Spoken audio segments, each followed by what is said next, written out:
Hello world of YouTube and welcome to another episode of Redacted, the show where I take a look at records that have a solid foundation but a spotty execution, and finding a marriage within it to make a smoother listening experience. And this month, my spooky Redacted, because we're just keeping it maximum scary, taking a look at a moment in time where one of the icons in the horrorcore scene got a chance at a bigger budget and was given the opportunity to make something a little more ambitious with its discography in the form of a 3-album run. Yes, we're going to be bringing together a trilogy of darkness and gore and the macabre, delivered by the West Coast rapper Brotha Lynch across 3 projects that had some highlights but definitely felt a little bloated as a whole and could have easily been brought together into one experience. I'm talking about the 3-album run that was Dinner and a Movie, Mannibalector, and Coathanga Strangler that I'm bringing together into one album that I'm just going to call Dinner and a Movie. Yeah, I'ma get deeper, creeping up in your backyard with a meat cleaver. Either you or your wife about to get it. Shoelace, choke the neck, coconuts. It's like Like I said up at the top, these 3 albums aren't always the most concise. And even though Brotha Lynch is trying to loosely have a concept with these therapy sessions in the first album that immediately fall away throughout the second record, the songs that are here that pop for their own reasons, and the budget he was given through tech show on not only the beat standpoint, which has that strange music sheen, even though it still has those dark piano lines and string swells, the features he uses are a lot more in line with stuff that label would have, and it's cool to see some of those dudes dip into the horrorcore genre. It was similarly to when Prozac was signed to Strange Music and got to do his thing, and I think he still is signed to Strange. Brotha Lynch isn't anymore, and it's probably because he just kept going at it with the killing people and the kidnapping people and having sex with dead bodies and talks of incest in some of the lyrics. Brotha Lynch is an extreme rapper that talks about really graphic things to almost a gratuitous degree, and when pulling these records together, while still trying to make it a character study of sorts, most of the songs I picked still mostly revolve around stabbing people and killing people, and I just also tried to pick the best songs that had the best beats, or some features that, again, just seemed really interesting to be paired with Brotha Lynch. The final product that I had is 17 tracks, and at a 74-minute runtime. It's not quite a movie length, but it's like a direct-to-video slasher B movie that's all about the guts and the gore more than the story, and that's more what I was aiming for. So here's the songs that I picked and why I picked them. with the chainsaw, leave your brains raw. Somebody put her up until I'm hungry, then I eat her. The doctors, the coroners, the cops, and run. Pure white cocaine spit, not even stepped on. Sorta like blue flow to the shit blow. This the foe, gangin' and bangin'. Lay in the playpen with the stain. Hip-hop casket, who can put them in a ziplock fastest? Me, that's who dug her fucking eyes out. Now I'm on the internet, motherfucker, why not? Leaving Reese's Pieces, my pieces. Bitch, give me something to eat. This album's supposed to make you want to eat spare ribs. I don't ever want to spare yesterday. Where the fuck was I at? A football game. Where's my motherfucker? To hop in the boat, drop in the ocean. Oh, I'm killing the jacking off the promotion. Good luck. In the colors I come up, run up in your house, gun up in your mouth. Yeah, a lot of motherfuckers want to talk stuff. All shocked when somebody else got pop and they lunch. Most of the time I gotta ask my nine. Most of the time I gotta ask the bud while killing them, cracking the ego. Mad ass, badass. Everybody beat the sea creatures, reach it. I'm knee deep in Ganesa's feces. Right off on the 3-speed with the front of hit list. Teach them about the season of the sickness, sick shit. Y'all niggas, she really wanted to see y'all, but I met her first. While this album is not called the Coathanga Strangler or Mannibalector, I wanted to introduce the album with the character's name to act as sort of an introduction to Brotha Lynch's particular brand of gore-centric rap. And that's why the Coathanga and Mannibalector are the first 2 songs on the record. They act as sort of an introductory piece, plus the skit from the Coathanga bleeds really well into Mannibalector. Both have really tight hooks and act as sort of a catchier entry point to the record itself before technically starting it proper with Colostomy Bag and D.O.A., and Crocadil, which act as sort of more gratuitously graphic songs. Colostomy Bag and Crocodile are two songs that don't necessarily have hooks to them, and they're more about the grim, dark lyricism that's painted in there. Plus, Crocodile is another phrase like Mannibalector and Coathanga Strangler that he just keeps bringing up in some of the lyrics on tracks. I felt like needed a song, like if he was gonna keep referencing it, I'd just put the song with that title in there. D.O.A. is another song that actually has a really nice hook to it and a really catchy sort of flow that Brotha Lynch runs with. And I wanted to have that song in there in particular because I think it's a really good song that sort of also ties into some themes that play on later in the record, like as far as like breaking into people's houses, delivering people on arrival. You know, I like that aspect of the themes that Brotha Lynch plays with, and I kind of started here and sort of pay it off later on in the record. Sit in That Fucking Corner Bitch also is another sort of just loose graphic song in the same vein as Crocodile and Colostomy Bag. It kind of ties into the themes of kidnapping as well that D.O.A. plays with. Now Look It's a Dead Body kind of signifies a shift towards more tracks like D.O.A. and the openers and having these bangers that have more tightly woven hooks woven around these dark, grim messages of stabbing people and all that sort of stuff. You know, the only song that really sticks out like a sore thumb in this section is the track Split Personality, which I kind of kept in here as sort of the only part of the lyrical thread from the therapist sessions, because I cut a lot of that stuff, because by the end of the trilogy, that whole point of the albums feels kind of lost, but I did want to kind of address it because it's the one song where he kind of addresses that his character or the character might have a split personality going on. Outside of a track like Sooner or Later where he talks about abandoning his therapy and instead is just turning to abusing alcohol and drugs more, that fuels his sort of psychosis, which I also kind of touch on when I get to that song, but not as in-depth as I am now. Because the song after that, Meat, has him talking about more his normal life, why he might actually kill in order to provide for his family. It's the one moment where a lot of the guise of the darkness and the killer mentality is dropped. And I actually really love Meat. It's probably my favorite Brotha Lynch hung song. I love that beat. I like his flow on it. It feels very laid back, and it doesn't... The non-focus on violence really helps it stick out amongst the crop of dark songs that coat this record. And if you really think about where I take the album in its end, you could see it as sort of him getting his practice on what he becomes into with his family, which is even more fucked up if you think about it.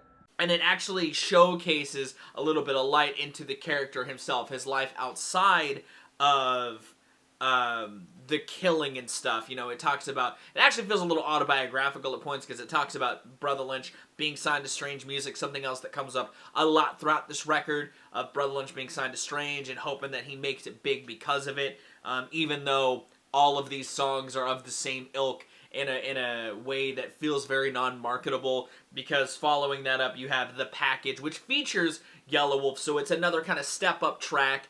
And while tracks like It and Stabbed may feel like filler tracks because they have allusions to things that have been talked about already in the record, like kidnapping and stuff like that, and killing people, tracks like those, while also trying to be the points where I give Mannibalector more representation, because I didn't really use that record much, also, again, tie into something I'm building up to in the finale of the record. You know, ICUs after that, which, another really tight, hook-driven song that has a little bit of a colder, minimalist beat that works really well for Brotha Lynch, and I wanted to kind of use this leg of the record to, again, kind of act as more hook-centric, have it be the moment where the character, or like a Brotha Lynch trying to make a catchier record out of this. You know, he starts it off with as graphic as can be, and while it carries through on tracks like Meat Cleaver and Mask and Knife and Takin Online Orders. Takin Online Orders also acting as a sort of stylistic point. I knew I had to keep it, because even though I See You was on here as well, and it's a tech Brotha Lynch feature, that both kind of tie into each other, for a very narrative reason. Taking Online Orders is also a track that's in like 3/4, or it has this sort of unique swing to it. And it's cool to see what Brotha Lynch and Tech both do with that swing, because they both do very different things with it. But again, lyrically, tracks like that and I See You and The Package all tie into each other in a way that I actually explain in a couple of minutes when talking about the finale of the record, that I'll probably pop on webcam again and further explain. He also talks into other avenues, like on Sooner or Later, which comes earlier between Meat Cleaver and Stabbed, where it kind of ties more into some of the threads that were dropped from the therapist. Because again, the therapist is mentioned throughout some of these tracks even, but it talks as Sooner or Later being this sort of thread that the therapist may not have your best interest in mind, or at least in this story the therapist has alternative motives that do play out more thoroughly in Dinner and a Movie and parts of Coathanga Strangula, but again act as sort of a looser thread throughout this particular experience. Which is again why he ends up just turning to drugs and alcohol to fuel his psychosis. And it's another great hook-centric song with Mr. Blap doing this really good chorus work on there. And I close it out with Eating You, which is a moment where the character of the Coathanga Strangula and Brotha Lynch Hung kind of blur together. It acts as a moment where Brotha Lynch Hung is sitting with the Strange Music crew and he's serving them humans that he's captured throughout the entire runtime of this record. He's broken into people's houses. He's taken orders in the form of meat that he's going to deliver to his label mates as a sort of send-off to this trilogy, or this record in particular. And I really like that being sort of a twist at the end of this record, where the whole story, you're just getting this glimpse of a guy who has issues. He has this split personality. He sees a therapist. He kills people. He kidnaps people. He has sex with dead bodies. He sees incest happen in his day-to-day life. And he also has a family. And he talks a bit about his goals and dreams of being a musician.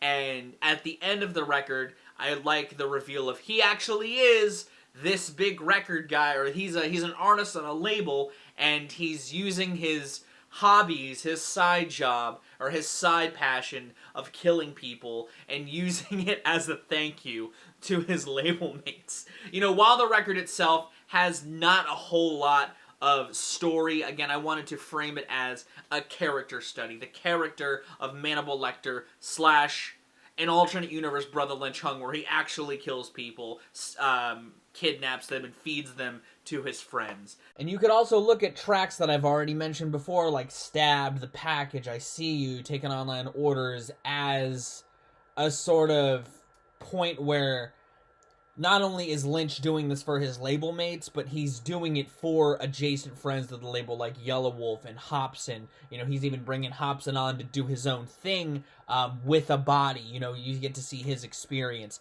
And Tech being in all of these songs as well almost feels like a point where it's like it showcases that Tech has been in on it the whole time. He's been killing people with Lynch too, and taking his own sort of pleasure in it, while Lynch is taking a lot more pleasure in it.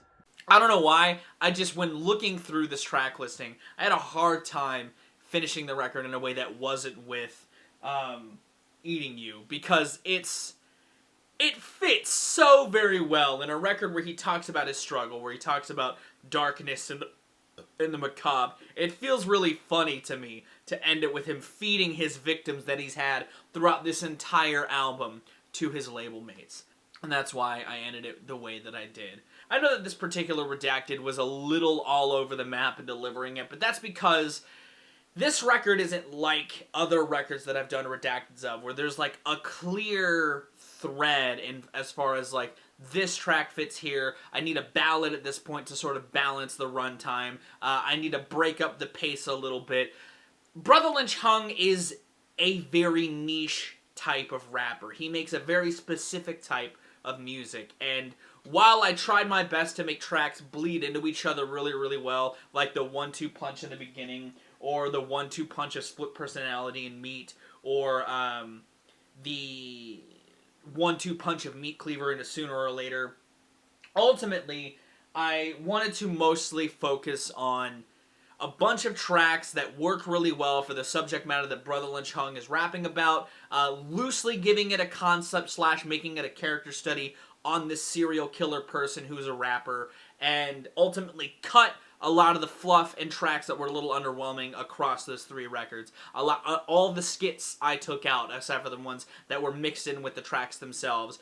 There were some tracks that I really wanted to keep from these records, like Sick'em. I had Sick'em from Dinner and a Movie on here. I cut it because it was too long, it was too bloated of a song, and I mostly wanted to just rein in a lot of the bloated nature of those records. And I feel like I did with this version of Dinner and a Movie, and I hope that you enjoyed it as well. If you do want to give it a listen and you want like a dark, gritty, grim horror album to spin this holiday season, the Spotify link and the YouTube link are in the description. Again, it'll be business as usual next month as far as like making a record that's a little more typically constructed. I just wanted to experiment this month with something a little weirder, a little looser as far as like delivering a cohesive project and creating something a little different than the Redacted I've done in the past. And hopefully, like I said, you enjoyed it. If you want to see more of my music, gaming, and genre nerdery content, be sure to subscribe. Special thanks to my patrons if you want to join their ranks to get early access to content, exclusive content, or to help drive the community. It's linked in the description. I'm going to get out of here. I have been Viral Rack. You guys like the day's lives and situations, and I'll see you another day.